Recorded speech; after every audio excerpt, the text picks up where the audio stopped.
Bonjour, bonsoir. Aujourd'hui, les équations différentielles linéaires en bref. Alors, c'est un long titre pour pas grand-chose. Je vous expliquer juste après qu'est-ce que c'est qu'une équation différentielle et qu'est-ce que c'est qu'une équation différentielle linéaire en particulier. Mais pour faire simple, on aura deux parties, l'ordre 1 et l'ordre 2, tout simplement parce qu'on va pas plus loin en première année, tout du moins, mais en théorie, on peut continuer à avoir l'ordre 3, 4 et n. Voilà. Je répète, c'est toujours pas un cours, hein, c'est juste une petite capsule vidéo.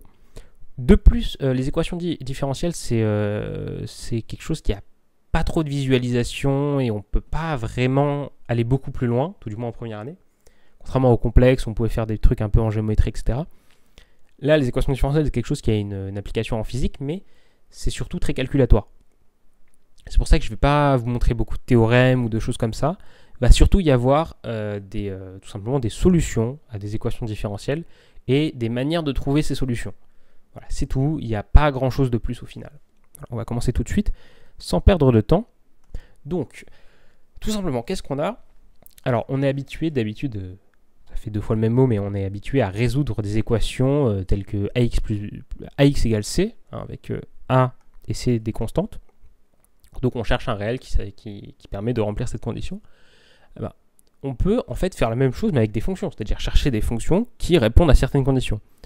En l'occurrence, avec des conditions sur cette fonction et ses dérivés. Voilà, c'est la subtilité qu'on ne peut pas avoir avec des réels ou même des complexes. Par exemple, on peut chercher une fonction telle que sa dérivée, f' soit égale à a fois elle-même. Voilà, avec a qui est une constante ici dans ce cas-là. Et donc, par exemple, on pourrait penser que l'exponentielle est une solution, puisque si vous regardez bien, la fonction exponentielle, par exemple, est solution de l'équation différentielle f' égale f, puisque si vous dérivez l'exponentielle, vous avez l'exponentielle. Alors là, je vous donne la solution, hein, bien évidemment, c'est S, ça va être égal, S, votre ensemble de solutions, du coup, parce que vous avez plusieurs solutions, ça va être les fonctions de la forme C exponentielle AT, avec C qui se balade dans K, K c'est R ou C, ou c'est inclus dans R, ou c'est inclus dans C, bref.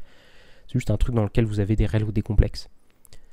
Et vous pouvez bien le voir ici, si vous dérivez vous-même, si vous dérivez ça, vous aurez AC exponentielle de AT. Et donc si vous faites ça moins A fois C exponentielle de AT, vous aurez 0. Donc tout va bien, vous aurez votre solution. Bref, on va passer aux équations différentielles les plus simples, ces équations différentielles homogènes. C'est-à-dire que le second membre, qu'on voit ici, est égal à 0.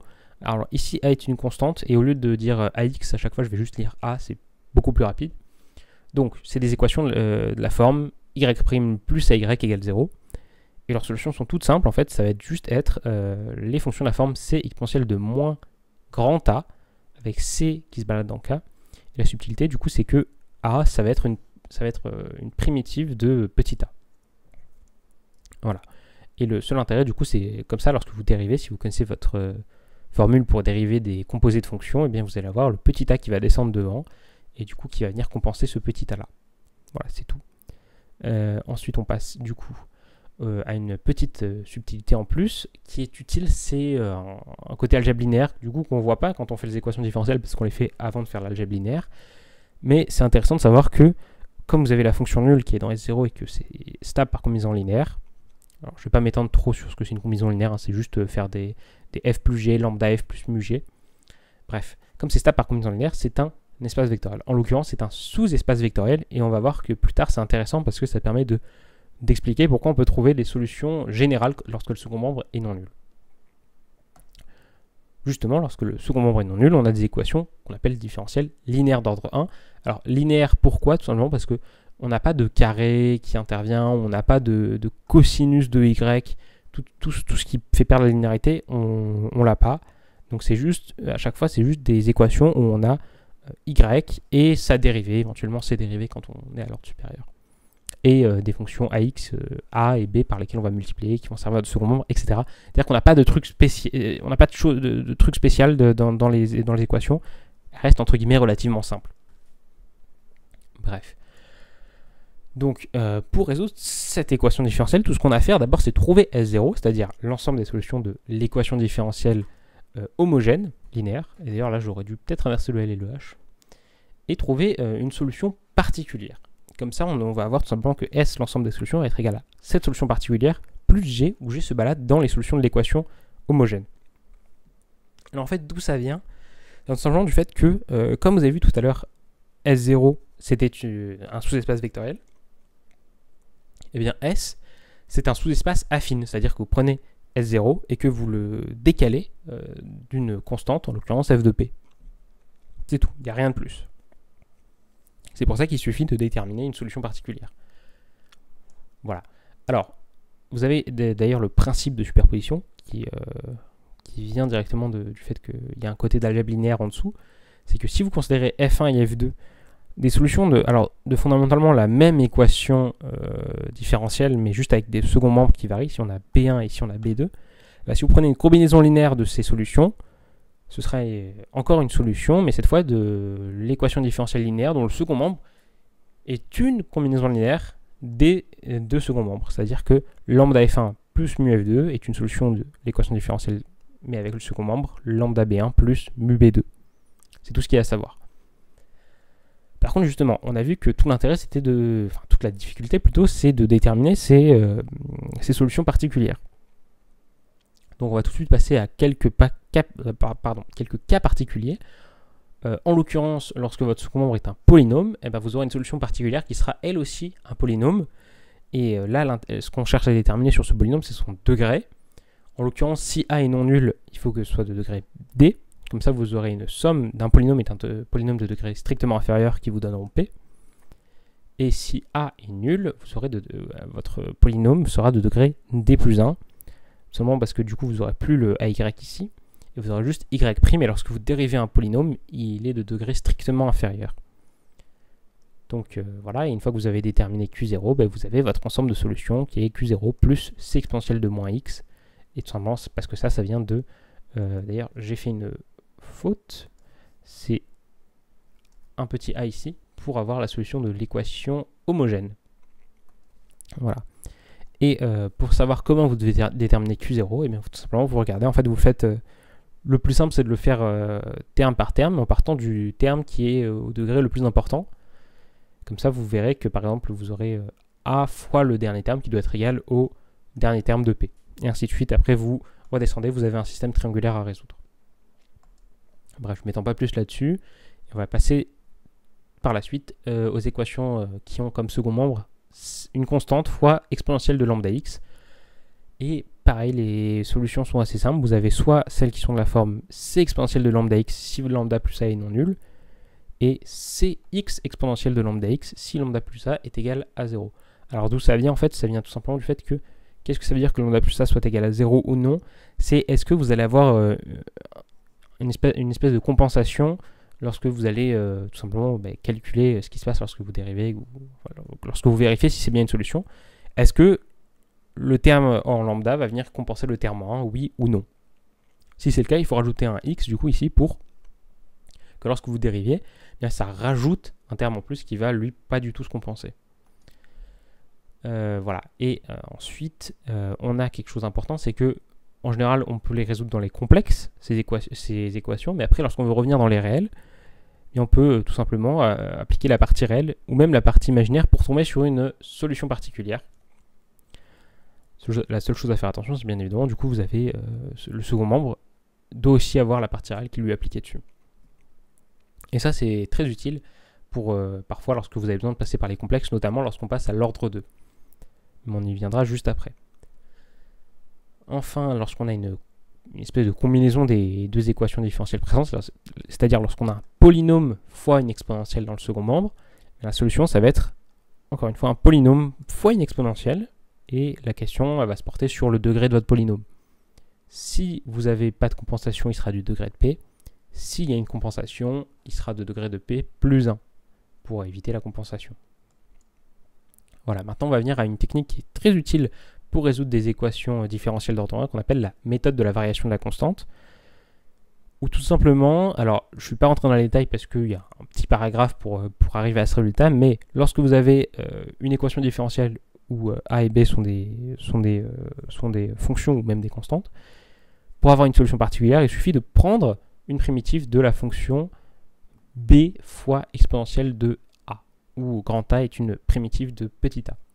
Tout ce qu'il faut savoir, quand vous avez ça, vous prenez une primitive de B exponentielle de grand A, et c'est fini.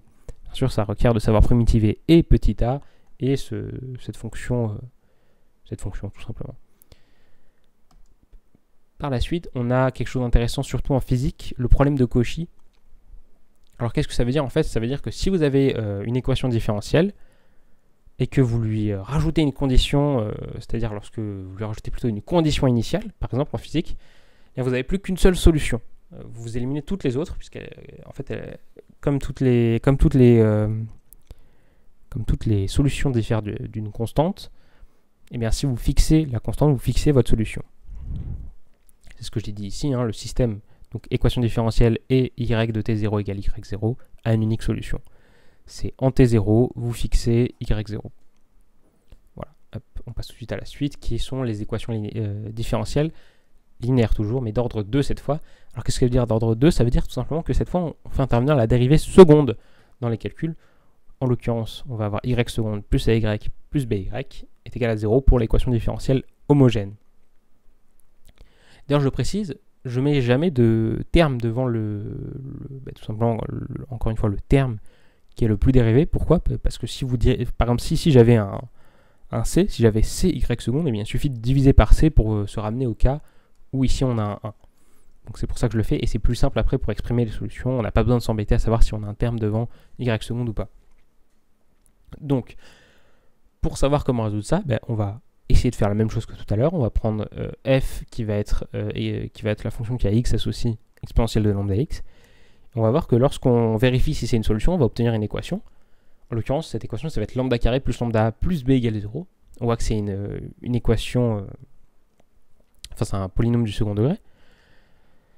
Et donc ça, on va appeler ça l'équation caractéristique associée à notre équation différentielle. Et donc si on pose p, le fameux polynôme qui correspond à cette équation, on va obtenir x carré plus ax plus b. Eh bien on peut alors résoudre l'équation différentielle, puisque si on trouve les racines de ce polynôme, on trouvera les lambda tels que ça s'annule, c'est-à-dire tels que exponentielle de lambda x soit une solution.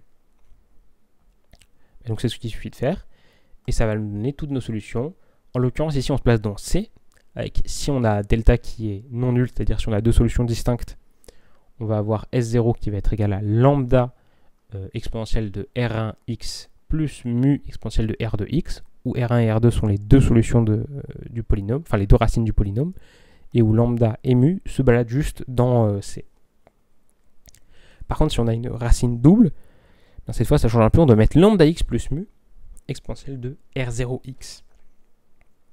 Et encore une fois, c'est juste une question de se retrouver avec les bonnes solutions, puisque on sait, comme c'est une équation d'ordre 2, on sait qu'on doit avoir deux paramètres, donc on s'arrange pour avoir deux paramètres, lambda et mu. Comme dans le grand 1, S0 est un espace vectoriel, en l'occurrence c'est un sous-espace vectoriel, et donc si c'est un sous-espace vectoriel, vous doutez bien qu'on peut avoir un sous-espace vectoriel affine si on décale d'une constante f de p qui va nous donner des équations différentielles linéaires d'ordre 2 tout court. Mais juste avant, quand on veut résoudre dans R, on va avoir trois cas, puisque ici, bien évidemment, on avait résolu dans C, mais on peut pas, quand on est dans R, on ne veut pas qu'il y ait de complexes qui traînent dans nos solutions. Donc qu'est-ce qu'on fait? Si delta est positif, strictement positif, c'est identique, il n'y a pas de souci, puisque ça veut dire que nos deux solutions seront réelles. Si delta est nul, c'est identique, ça veut juste dire qu'on a une racine double, réelle. Par contre, si delta est négatif, ça veut dire qu'on a deux solutions complexes conjuguées.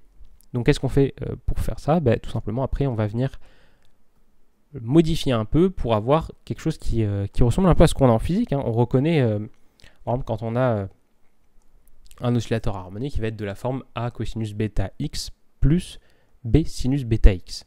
Si vous avez un peu fait de physique, vous reconnaissez ça. Mais ça peut aussi se mettre sous une autre forme, sous la forme d'une exponentielle de alpha x, c cosinus bêta x plus phi. Et à chaque fois, on a les deux constantes qui sont réelles. Voilà, c'est-à-dire que soit c'est comme une somme de cosinus et sinus, soit c'est un cosinus avec un déphasage.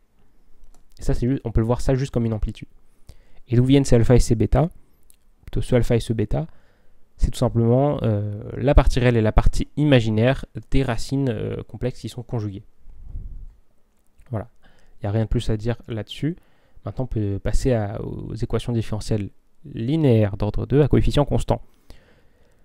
Comme dans la partie 1, il suffit de trouver f de p et déterminer s de 0, puis on aura s globalement qui sera déterminé par f de p plus g, où g se balade dans les 0. Aucune difficulté si ce n'est trouver f de p. Voilà. De plus, si, comme tout à l'heure, si on a f1 qui est une solution avec un second membre particulier et f2 qui est une solution avec un second membre encore particulier, si on prend une combinaison linéaire de ces deux fonctions, ce sera une solution de la même équation différentielle, mais cette fois avec les combinaisons linéaires des seconds membres, c'est-à-dire lambda c1 plus mu c2.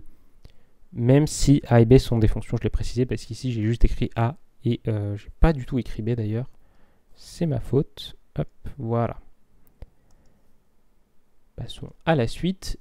Lorsqu'on veut déterminer le second membre, la solution particulière, et que dans le cas particulier où le second membre est égal à un polynôme fois une exponentielle. Alors ici on passe le cas où on a juste une exponentielle et le cas où on a juste un polynôme parce que globalement il n'y a pas un grand intérêt, puisqu'on peut se ramener à un polynôme dans le cas où on a juste une exponentielle.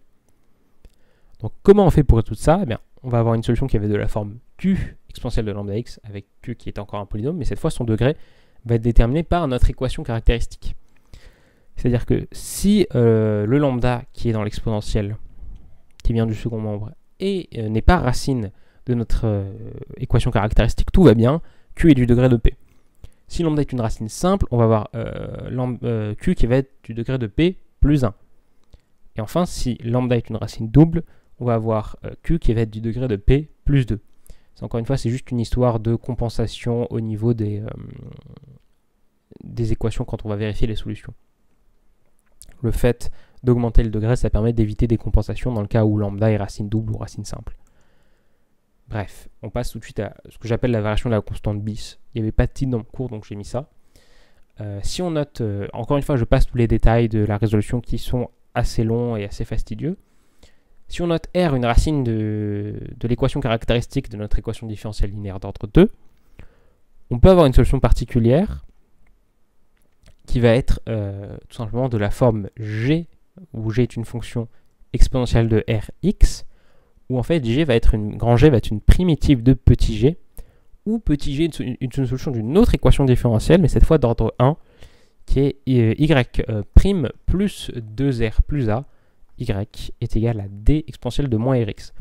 Alors le d ici en l'occurrence, c'est votre second membre dans l'équation différentielle linéaire d'ordre 2. Voilà. Et de plus, je trouve que c'est utile de le préciser.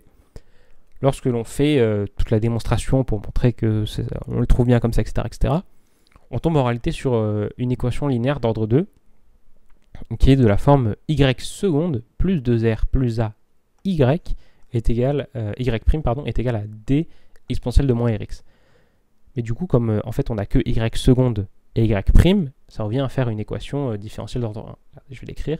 Si on remplace y' par y seconde et y', en fait c'est la même chose. C'est pour ça que ici on parle de primitiver g. Puisque du coup g ça va pas être notre solution y, mais ça va être y'. Voilà, c'est tout ce qu'il y a à savoir. Et enfin on a le problème de Cauchy, le retour. Hein. C'est-à-dire que cette fois le système va avoir encore une unique solution, mais quand on met deux conditions initiales, vous pouvez voir ça en physique quand par exemple vous avez un oscillateur harmonique, encore une fois. C'est-à-dire, je vais rajouter une page, tiens. Quand on a un oscillateur harmonique, on a une équation différentielle qui va être de la forme quelque chose comme y seconde plus oméga 0 y va être égal à on peut mettre 0. Et quand vous allez avoir votre solution, mais qui ne sera pas particulière, justement, vous aurez une solution générale qui sera de la forme vous aurez une solution de la forme f égale a cosinus bêta x plus b sinus bêta x.